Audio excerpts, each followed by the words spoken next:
Hi, this is Rob. Hi, this is... That's a bad place to screw up. Hi, this is Rob Robot Shlomo. I'm Jake, the cool nickname Bentley. Dave, no nickname Sheehan.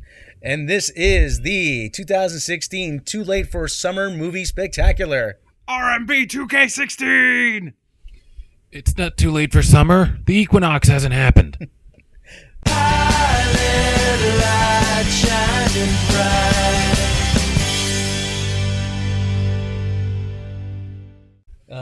Jake, you still like that song? I do still like that song, and it's even cooler because now Dave and I are back here sharing the mic, and I feel like we're the backup singers for the world's shittiest R&B band.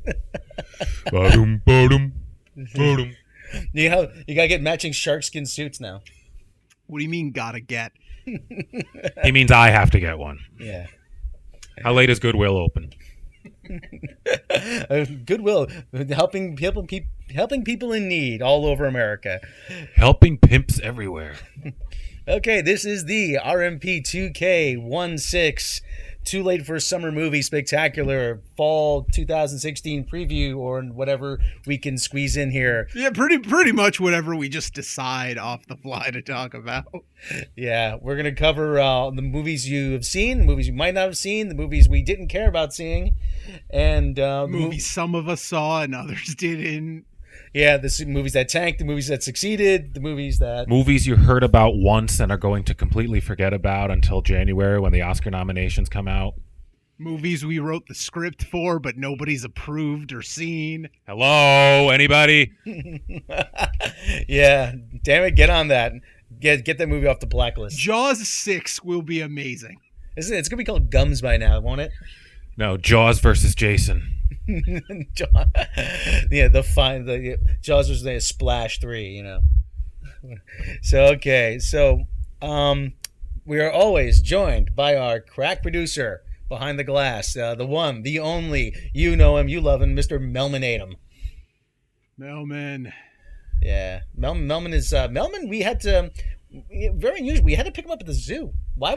It's unusual for a producer to be picked up there. I mean, that's where he said to meet us. So that's where we went. There was a guy with a pith helmet chasing him for some reason. I don't understand.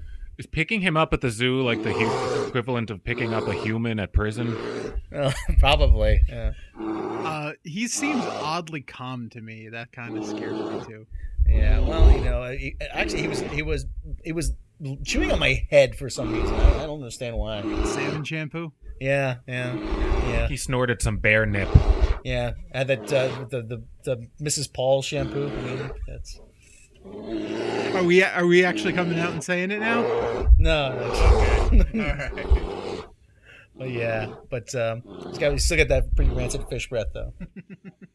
So okay, big summer season movies, and where do we start? Let's start at the beginning. All right. Captain America: Civil War. I posted my review. Jake, what did you think of Captain America: Civil War? It's kind of hard going back and doing this because these are like movies we saw months ago, and now I'm starting to get old man brain where I don't remember things like I did in my 20s. I remember it being awesome. Well, that's really all you need to say then, doesn't it? It was awesome. Let's move on. Dave, did you see Captain America: Civil War? I did, but I have 10 years on Jake, so how do you think my mind is working right now? And I got 8 years on you. So what do you think I'm going through? I have CRS. I can't remember All right, well... Isn't that a Toyota? A CRS? Yeah, Toyota CRS, yeah. All right, well, I mean, there are things we can obviously remember about the movie and pull up. Okay, Spider-Man. How did we all like Spider-Man in the movie? I actually, surprisingly, I loved the direction they went with Spider-Man. I liked that Aunt May wasn't like 80 years old because it really never made sense for a 16-year-old kid to have a 16-year-old kid to have a aunt who had like 1 foot in the grave. So I liked Marissa Tomei. I liked the little interactions between her and Tony Stark. I thought they teased some cool stuff. That little flirtation between the two of them. Yeah. No, I think overall I was really happy with Spider-Man. I'm glad that they were able to work things out. I don't know what they would have done if they didn't get that last second, deal with Sony, because that added that added a lot of flavor to the movie that it wouldn't have had otherwise. I only thought, and it was a unique take on the Spider-Man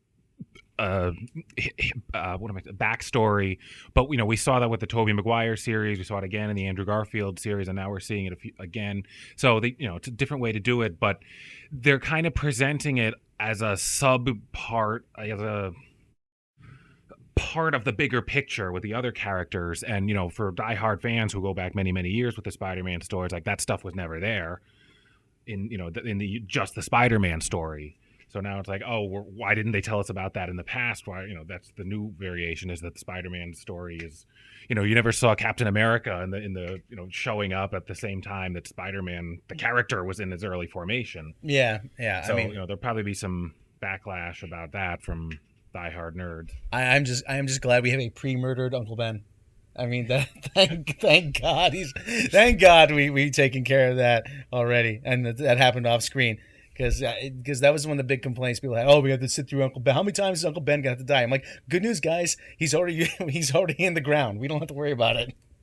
So, but that's what. Thank God. But trying to think other things. Actually, I must say that's things are starting now that we're starting to talk about it. It's jogging my memory about the movie. I actually, unlike most Marvel movies, just be glad we didn't have to talk about Deadpool. That was all the way back in February. I was just remembering segments of that I'd forgotten about, talking about Captain America. I will say I do have some criticisms. I hated the way the movie ended. I hated that whole we absolutely hate each other. We've split the Avengers. Everything's divided. 3 months later, here's a letter with a cell phone in it. Call me if you need me, Tony. XOXO Steve. I think Yoko Ono wrote that ending. I was gonna guess Shonda Rhimes, but yeah. Ooh, we wake up Avenger now. I finish Peter, I wake up Avenger. Yeah, it kind of, the movie kind of felt pointless after that. Yeah. Well, they want to set up Black Panther. That's kind of the idea, and then the rift between the two of them. And I still don't think Sam Wilson's going to be Captain America. I don't think Bucky's going to be Captain America. I think once we see Avengers: Infinity War, I don't think they're going to kill Captain America. But we're not going to see him anymore. I just think we're just not going to see him. That's going to be done. They're going to come out with Phase 4, whole new cast of characters, or maybe Chris Evans will sign on for 3 more movies. Who knows? So you think Captain America is just kind of, he's going to exist, but just not on camera anymore? Yeah, pretty much. Yeah, pretty much. I mean, God, how many Marvel characters just exist in the comics and you don't see? Yeah, tons of them. Firelord is still out there somewhere. Come on. Okay. Let's wrap this up quick. I think we've pretty much said all. Anything else we need to say about that? Well, just that if Hollywood can find a way to make money off of Firelord, they're gonna do it. Yeah, pretty much. Yeah, I mean, overall, I thought it was a good movie. I liked the additions. The Spider-Man. I thought Black Panther was great. Overall, solid movie. Not great, but solid. Yeah.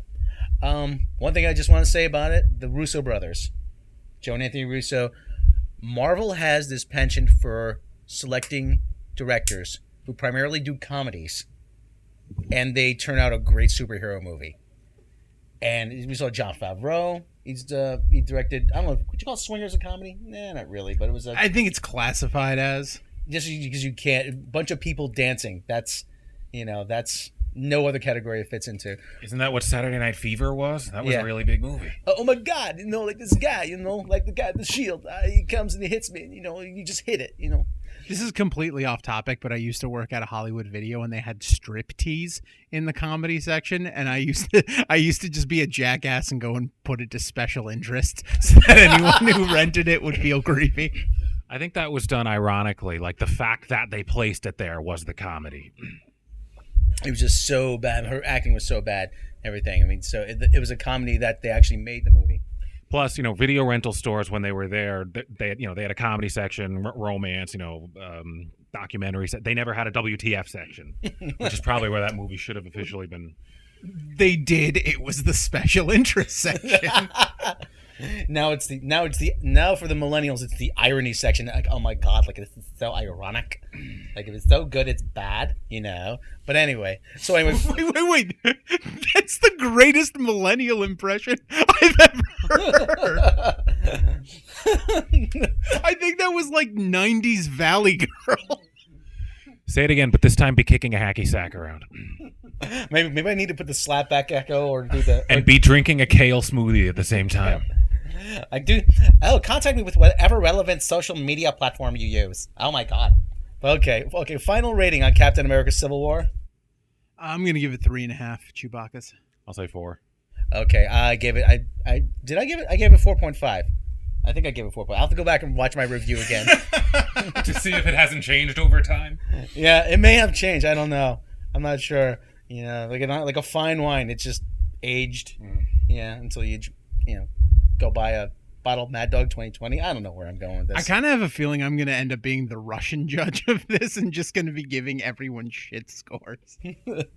Actually, you know what? Maybe we should remember for Reality Wasted, we want to do communist movie reviews. I don't remember that, but it sounds fantastic. Yes. Comrade, I go to see Captain America. It's a very sad movie. Very sad. Red Skull. He was hero of movie. Oh, definitely. Red Skull, make movie for everyone. Comrade, I'd go to see movie with, how do you say, a frog, a pig, and great guns. I go to see Muppets. Yeah, Muppets. Very much I'm liking Muppets. I love Muppets. Muppets must save theater from evil capitalist. Tex Nietzschman. Yeah. Okay. Captain America, sad movie, yes, but nowhere near as sad as Preacher Russia. Oh, okay. Next movie is, what else did we see? That's how long it's been. Honestly, I don't even remember like the summer movies. I wish I could be like, I'm a big drug user and that's why but I'm not. I don't. I have no excuse. Okay, well, you know what? Let's just talk about, I want to talk a little bit about Independence Day, about how it just arrived 20 years too late. I'm like, why would you make an Independence Day movie now? I mean, why even? All these nostalgia properties are coming back, and a lot of these movies are tanking. And I really get the feeling that nobody has any patience for anything that's not Marvel now. And we see Independence Day tanked. Jason Bourne's not really a nostalgia property, but that tanked. Jack Reacher, well, that's not a nostalgia property, but they're trying to make that into a big franchise. Jack Reacher, it's I'm Not Short, the movie. Yes. Yeah, exactly. Because I've read novels. They're based on the Lee Child series, and Jack Reacher, the character, is like 6'5" and is like jacked beyond jacked. Says Hollywood. Who fits that description? Oh, I know. Katie Holmes' ex-husband. I'm not gay. I love Katie Holmes. love Katie Holmes. Maybe I'll splice that Stewie clip of that. I don't know. Let's see if that happens. But it was just like everything. But there's this weird trend now. Everything with Hollywood is just so front loaded now. Well, the thing about like nostalgia, I think they're trying to go on that. It's obviously nostalgia is a big part of any person's life, and if you can say, "Oh, look, we're making a new version of that movie that was one of your favorites 20 years ago," they hope the reaction is going to be, "Oh, great!" More than not, it's like, "But I loved it 20 years ago. It already exists, and it has for 20 years. What are you making now?" Why? Yeah, why do I need to see this? So they don't care that it's not being done with good quality, or that people are going to walk away going, "Oh, that was great." All they care about is that, oh, people went and spent money. We don't really care if it didn't do well. Let's just, we got our money. That's it. People are talking about it negatively, but all that matters is they're talking about it. Oh, look, Jeff Goldblum. He still exists. Neato. Yeah. I think a lot of the problem with a lot of the nostalgia movies is that they are bringing properties that nobody was clamoring for. Oh yeah. This worked, so why wouldn't Independence Day? Let's make Dinosaurs the movie off the old Fox TV show. They're reaching into that not the sequel. That show was so bad. That show was so incredibly bad. But people remember it, and they're trying to bank on that. It was a big it was the Flintstones if the dinosaurs were the Flintstones. Really, if you think about it. I get the impression that someone got really high, watched Family Matters, and was like, "Wouldn't it be great if this was dinosaurs?" Okay, we brought up nostalgia properties. Do we need to talk about Ghostbusters, or should we just say there was a bad idea from the get-go? It was a bad idea from the get-go. Let's move Let's on. drop it. Okay, that's all we need to say. We've addressed it. See, we addressed it. We addressed things. So, but Jake, we both saw Star Trek Beyond. We both saw Star Trek Beyond, yes. Okay, so your impressions. My impression, it's kind of a short and sweet one. While I was in the movie, watching the movie, I was like, oh, this is fun. This is great. This is it's a nice action-packed movie. It's entertaining. Once you walk out the theater, nothing special about it that sticks with you. Nothing that stands out. Yeah, it's kind of unfair. It's kind of unfair that it comes across as being kind of forgettable. Yeah, very much. Especially for a revered franchise like that. For, like I said, nostalgia property. For a nostalgia property, we actually do want to see more of. Yeah, no, absolutely. I mean, if you told me, hey, we got another one coming out, and next week you want to go see it, Jake, absolutely. But didn't leave a lasting impression. It's not a movie that really stood out as anything more than just a fun action movie for the 2 hours you're in the theater. Yeah. And the unfortunate thing about Star Trek, I remember I sat down a half hour into it, I just had to take a piss. I'm like, I do not want to get up and miss anything. But it even with that said, it was a fast enough paced movie that the other hour and a half just flew by. Oh, flew. Absolutely. It was a brilliantly paced movie. And I thought Simon Pegg was actually, his portrayal of Scotty was actually one of the best characters in the movie. Usually the focal point is Captain Kirk. Well, Simon Pegg actually wrote it, so I mean, yeah. So obviously he's going to get the best character. I didn't see this particular Star Trek, but I did see the first two in the latest franchise, and I thought the same thing about him then. A couple of very brief appearances from a very, very funny guy. It's ideal for a movie like that. You wouldn't want him being up front like in some of the other movies he starred in, but that's perfect, like comic relief. A few great lines makes him stand out. Well, yeah. Well, the good thing is, like, they didn't beat you over the head with it. That was the good thing. They gave him just enough screen. They gave everybody an adequate screen time.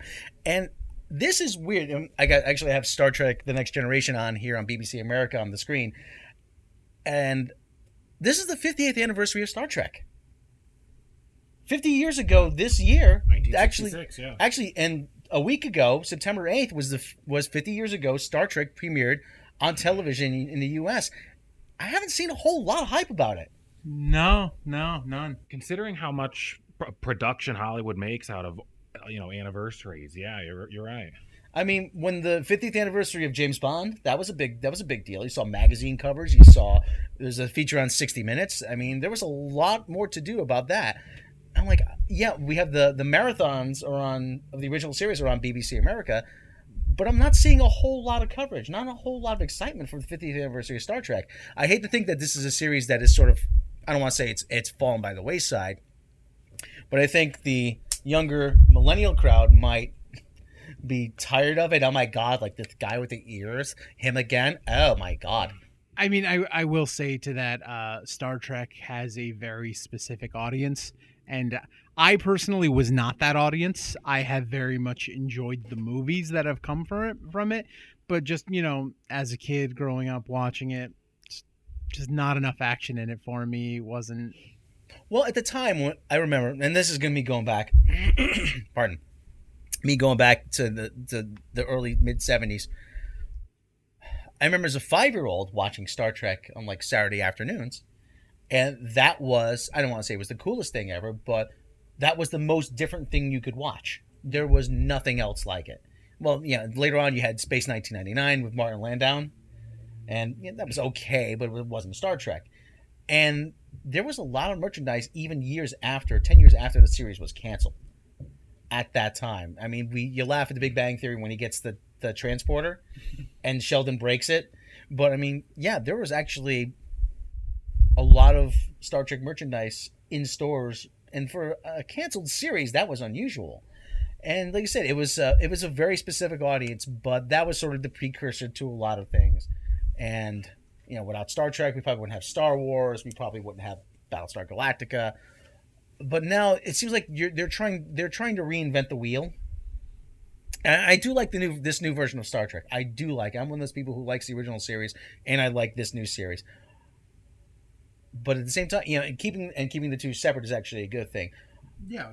But I want to say that, like I said, this is a franchise that I think every so often can be reinvented, and you can pull something fresh out of it. And they've been doing that. Like I believe I have heard that the original series was not hugely popular at the time. It gained ground afterward, and with that came the new Incarnation series. Yeah. Next Generation, Deep Space Nine. I know. Again, I'm not a fan either, and I know not all of those were huge hits, but some of them were. Some of them ran 7-8 years.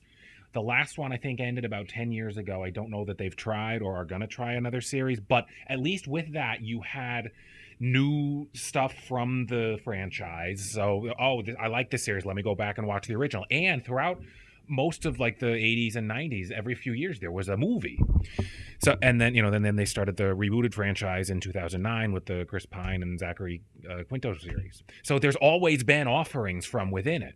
Well, one of the things is that even though Star Trek first aired on NBC, CBS owns the rights to it.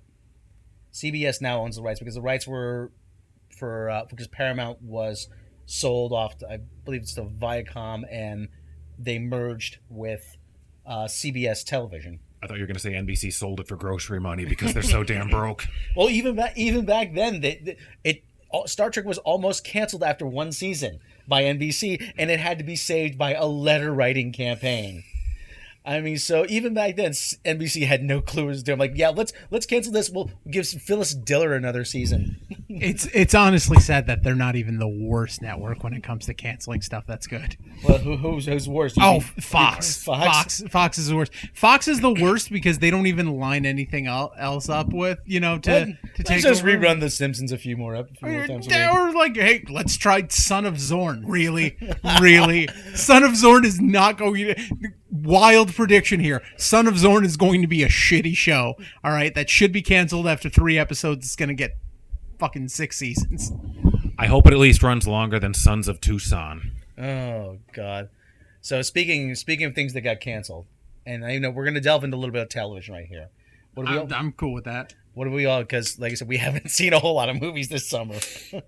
But what do we think of Larry Wilmore being canceled? Took long enough. I'm not a fan of Larry Wilmore, so we all know my feelings. Jake, what did you think of Larry Wilmore? Oh, I'm completely apathetic. I really I'm kind of. I feel the same way about this as I do about Ghostbusters. Oh, bless you. And therein we see the problem with Larry Wilmore. Yeah, it took long. It was a show that was just limping along. And like I covered in my previous episode, that video actually got a lot of traction now.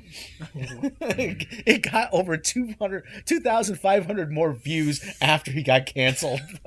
That's the equivalent of like when a musician passes away. Oh, we should buy their music. Yes, Larry Wilmore gets canceled, and I get more traffic. That's a win-win. There's no losing there. But and let's keep on. Let's keep this going. Let's talk a little bit about Comedy Central, since we're done with television. Comedy Central, comedy. Oh, you mean that station I haven't watched in 2 years? Exactly. Yeah, that's about right. I've seen a preview. I didn't get the chance to see the whole episode. Oh, that Legends of Chamberlain something. Legends of Chamberlain Heights. I want to know how much drugs did they squander the animation budget on before they made that thing? And it's just like, it's just indicative of everything Comedy Central's just been doing lately. They're at the point now they're throwing darts. The South Park episode with the chicken, they cut its head off and then they just let it run around and just collapses. That's how they're coming up with new ideas. And they're clinging to South Park for dear life now. Honestly, Comedy Central is just Fox with lower standards. I like that. Comedy Central. We're Fox with lower standards. Pretty soon they're going to have to change their name to Comedy Kinda. Yeah. So, but there is one good thing that did come out of Comedy Central. Amy Schumer's not getting another season. So we can at least be thankful for somebody made a good decision there. I honestly haven't watched Comedy Central in 2 years. Well, okay, we're stretching. Are we going to have to edit this all out then, since we have nothing to say about it? Well, no, I will just say I watched the season 20 premiere of South Park this week. Actually, that was good. They are still pretty good. Yeah. That's the one reason to keep watching. And you don't even need that because, they're going to be on, what are they on, Hulu now, I think South Park episodes go to. So But yeah, once they lose that, Well, Trevor Noah's dead man walking. We all know that. I mean, he's not gonna. Christmas. I'll just say this about him. don't you mean dead man giggling? I don't understand. I'm from South Africa. That's not how they do it in South Africa. I honestly don't think I've ever seen you hate someone more than the way you hate Trevor Noah. Him and Larry Wilmore, it's a toss-up with Rob. Yeah, and for the people who think I'm just trolling, and I do have another Comedy Central video coming about everything that's gone wrong with the Daily Show. For the people who think I'm just trolling to get a reaction, no, I genuinely hate Trevor Noah. This is not an act. No, he actually, I can attest to this. Like, Rob has a burning hatred of, like, if Trevor Noah was walking down the street, I think Dave and I would have to try and hold Rob back. And I think we'd lose. Yeah, he was on Colbert just this past week, and I've never seen a flatter audience for a guest. I'm like, you're an anchor even on someone else's show. So Christmas time, the show will go on break, and he won't come back. So that's all I can say, and I think we can move on. So I think we said just all our piece about that.